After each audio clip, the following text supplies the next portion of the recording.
Sir বাইদেউসকল, কৰ্মচাৰী আৰু পেঞ্চনাৰসকলে পাবলগীয়া বোনাছক লৈ কৰ্মচাৰী আৰু পেঞ্চনাৰসকলে পাবলগীয়া 3 মাহৰ চলিত এৰিয়াৰক লৈ আনহাতে আপোনালোকে বৰ্তমান সময়ত পাবলগীয়া মৰুগীয়া বানত যে 3% বৃদ্ধি হৈ গৈছে সেয়া কেতিয়া লাভ কৰিব এই সম্বন্ধে আমি আপোনালোকক ক'বলৈ ওলাইছোঁ। ভিডিঅ' শেষলৈকে চাব। আনহাতে নতুনকৈ অহা ছাৰ বাইদেউসকলে আমাৰ চেনেলটো লাইক এটা দি ভিডিঅ'টো শ্বেয়াৰ আৰু ছাবস্ক্ৰাইব কৰিবলৈ নাপাহৰিব।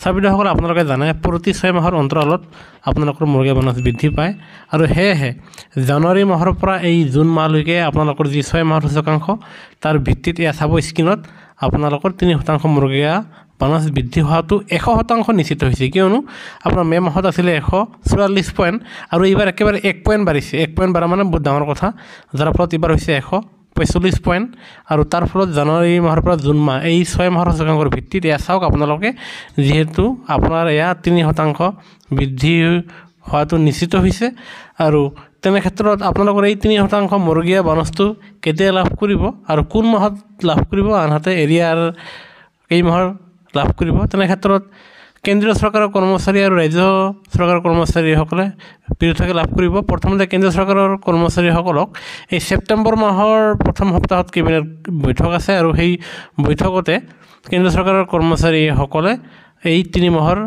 মৰুগীয়া বোনাছটো পাবলৈ সক্ষম হ'ব। তাৰমানে ছেপ্টেম্বৰ মাহতে আপোনালোকৰ দৰমহা আৰু পেঞ্চন বৃদ্ধি পাব। তেনে ক্ষেত্ৰত আপোনালোকে 2 মাহৰ এৰিয়াৰ পাবলৈ সক্ষম হ'ব। আনহাতে অসম চৰকাৰৰ অধীনৰ কৰ্মচাৰীসকলৰ ক্ষেত্ৰত আপোনালোকে এয়া অক্টোবৰ মাহৰ দৰমহা আৰু পেঞ্চনৰ সৈতেহে আপোনালোকে এই মৰুগীয়া বোনাছটো পাবলৈ সক্ষম হ'ব, যাৰ ফলত আপোনালোকৰ অক্টোবৰ মাহৰ পৰাহে আপোনালোকৰ চেলাৰী আৰু পেঞ্চনসমূহ বৃদ্ধি পাব আৰু এই ক্ষেত্ৰত আপোনালোকে 3 মাহৰ এৰিয়াৰ লাভ কৰিব। আৰু প্ৰথমতে কেন্দ্ৰীয় চৰকাৰৰ কৰ্মচাৰীসকলে মোকলাই দিয়াৰ পিছতহে ৰাজ্য চৰকাৰৰ কৰ্মচাৰীসকলে ইয়াত দিয়ে আৰু এৰিয়াৰ পোৱা দেখা যায়।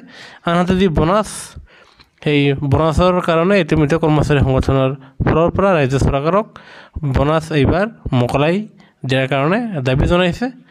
আনহাতে চাহ বাগিচাত কৰ্মৰত মজুৰীসকলক এইবাৰ চলিত দুৰ্গা পূজাৰ আগতে তেখেতসকলক এই বোনাছ দিবলৈ কৈছে। এতিয়া লক্ষণীয় হ'ব চৰকাৰে কেতিয়া সেই বোনাছ মোকলাই দিয়ে।